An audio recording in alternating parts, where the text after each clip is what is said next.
With a mental hiccup, she slowly walked to the bedroom. Just then, something unexpectedly tossed the sheet over the woman, kicking her out like a soccer ball several meters away.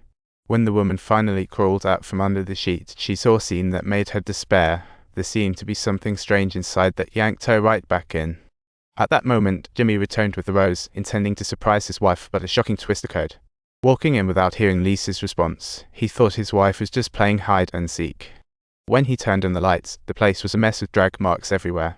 Nervously heading to the bedroom, he exclaimed to Lisa, "This game is not fun at all." Jimmy had no idea what his wife had just gone through. He yanked the sheet, and Lisa's tragic figure popped into view. Next thing he knew, he was politely invited to the police station for a little guest appearance. However, Sheriff Lipton on the case thought Jimmy was the culprit. After all, he had never arrested a puppet in his lifetime. Jimmy vehemently claimed innocence, blaming the puppet as his hometown had a legend. It was said that anyone who angered the puppet would meet an unfortunate fate. Luckily, Lipton had no solid evidence, so he let Jimmy leave peacefully, and before long, he was back home. She vowed to find the real cause of her wife's death, but right now, the priority was to get rid of the hideous puppet first, so she was about to stuff it back into its packaging, only to accidentally discover something intriguing peeking out from the box, like some mysterious writing. Sure enough, upon opening it, she discovered the name Marlene, which was basically a nightmare for everyone back in her hometown. Now, Jimmy had to revisit the hometown she had fled from nearly 20 years ago. As she passed through the town, it was clear that it had turned into a ghost town. Soon Jimmy arrived at his doorstep, and luckily, a worker opened the gate for him. When she knocked on the villa's door, an unfamiliar woman suddenly jumped forward warmly, claiming to be her third stepmother. Jimmy had no time for chats. She went straight upstairs and found her once fierce father in a wheelchair. Other than his gloomy complexion, he didn't seem so strange. Jimmy initially wanted to let him deal with Lisa's situation, but was reluctant to accept his kindness. So she turned around, wanting to bolt from this cold, unwelcoming home.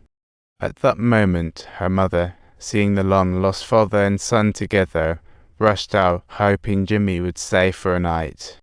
It brought back Jimmy's tragic past. His mother and two stepmothers were all driven to suicide by his father.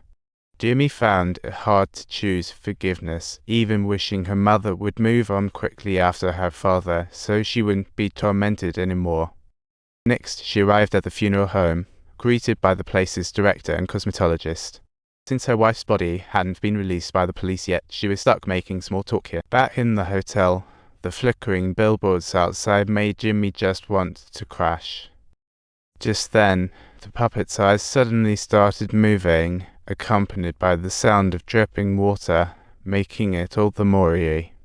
In this eerie atmosphere, Jimmy quickly turned on the table lamp. Everything immediately returned to normal, as if nothing had ever happened. Meanwhile, the director encountered Jim's wife at the police station. When she opened the evidence bag, the scene inside shocked her. Just then, a noise came from the wall behind her. The director recognized it was her mother and was so rattled she could hardly go home. She kept saying, she's coming," prompting the director to hurry her downstairs. After coaxing her mother downstairs, the director snapped one last photo of Lisa. After the funeral, while wandering through the woods, Jimmy stumbled upon the director's wife walking deeper in. She grabbed Jimmy and asked, "Did you see who harmed my wife?" She warned Jimmy to watch out for a woman named Marlene. She said she had no kids all her life, only puppets for company.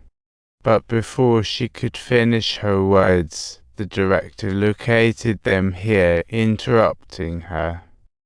He warned Jimmy not to listen to his wife. She had been suffering from dementia for years.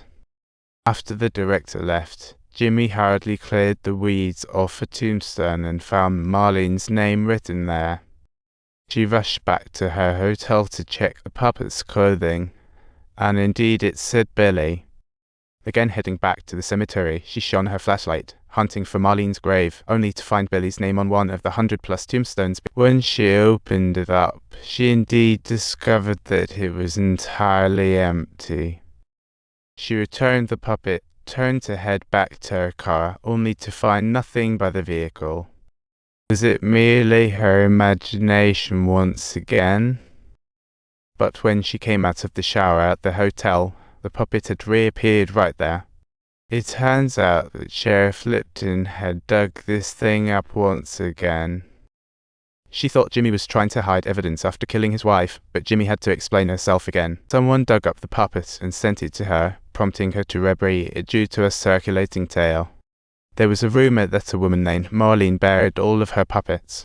But in Lipton's materialistic view, all this was just Jimmy's excuse to avoid blame. Ultimately, to secure the evidence, Lipton decided to take the puppet under his personal custody.